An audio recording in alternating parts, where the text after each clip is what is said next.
Good morning students, this is Junika Mukherjee from SS Public School. Today we are going to do the revision of the 12th standard physics. A revision in which I will tell you the important questions related to the chapter itself.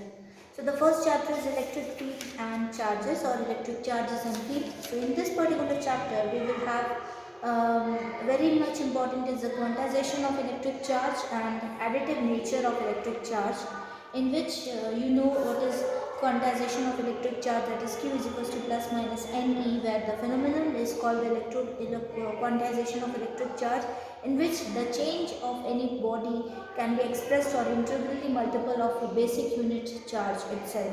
And the additive nature of the electric charge is that the charges in the universe is equal to the sum of all the n number of charges, which is called known as the all charges present in the system itself, and that is what we call the principle of superposition of charges.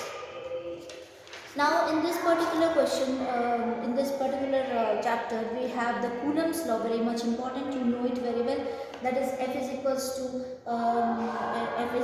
to 9 into 10 power 9 Q1 Q2 upon R1 upon R2 square. So it is F is equals to K Q1 Q2 upon R square, which is the Coulomb's law here, and its absolute primitivity in the directed constant is being important for you. Coulomb's law in vector form, it's also very important. Then we have the principle superposition principle. Okay, principles of superposition is what F1 is equals to F12 F13 and of F1n, which is given by F1 I equal to Q1 upon 4 pi epsilon 0 sigma I2 I equal to 2 to n Q1 upon R1 square R1 dash cap itself. So electrostatic force here is established. What is the electrostatic force? You know it very well. To continue the charge distribution, linear charge density and surface charge density is important. Have a look on that. And volume charge density. Electric field intensity. What is electric field intensity? A question may come in a short note in 1 or 2 sentences. What is electric field and electric field intensity? Intensity is expressed by F upon Q0, where F is the force expressed by the test charge Q0 and Q0 is the charge itself, and the vector's quantity is S in SI unit is N, that is Newton per Coulomb itself. Okay, so this particular question, and there are electric field lines, how the electric field lines are originated, how the properties of the electric field lines are. This is an important topic to be told about. And here electric dipole. What is electric dipole? That is P equal to Q to L. That is the difference between the plus charge and the minus charge itself.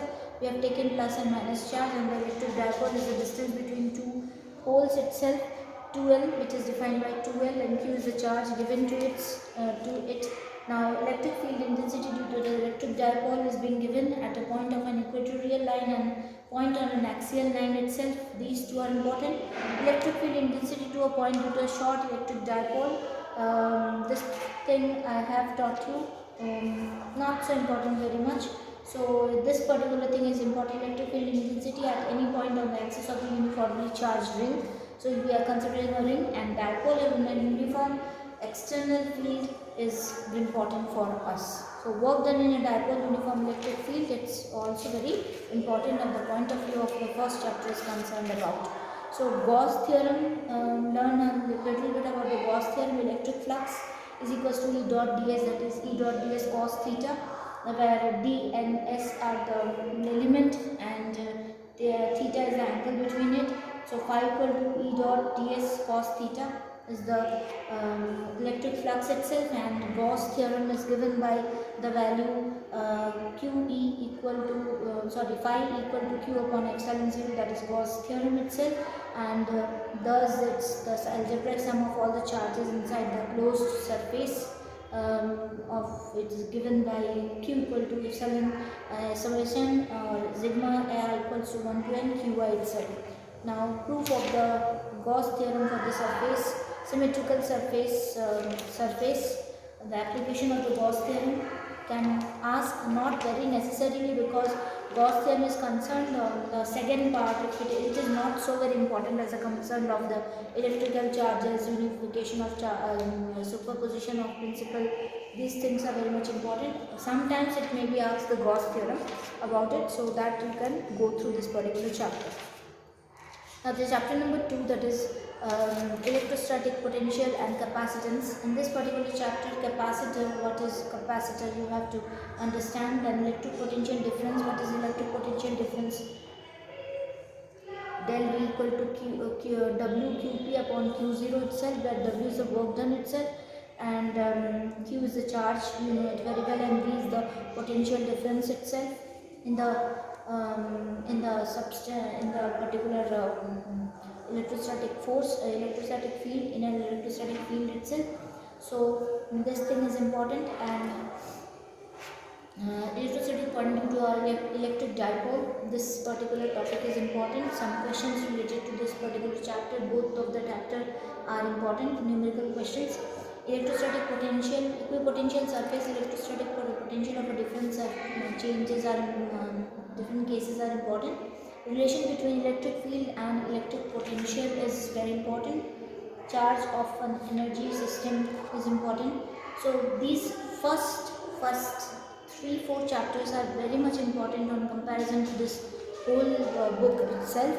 So most of the topics are there in your syllabus, and very less have been cut off from this particular chapter. Potential energy of the single charge in an electric field itself, this thing is important, and you may go through this particular capacitance topic. What is a capacitor? Question can come, and conductors and insulated dielectric plates, capacitor and capacitance, electric susceptibility, dielectric strength, polarization, dielectric constant K equal to E0 upon E, where the dielectric strength is given. For air it is 3 into 10 power 6 V upon M, and electrical susceptibility equal to epsilon 0 chi E, which is called the dielectric slab, and its in vacuum is equal to 0. Parallel plate capacitor.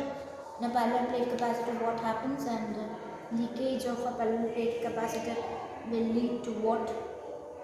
It may ask, but not so important. Combination of capacitor in series and capacitor in parallels. Okay, these things are important. Then we have common plate, common potential, energy stored in a capacitor, dielectric slab. Then we have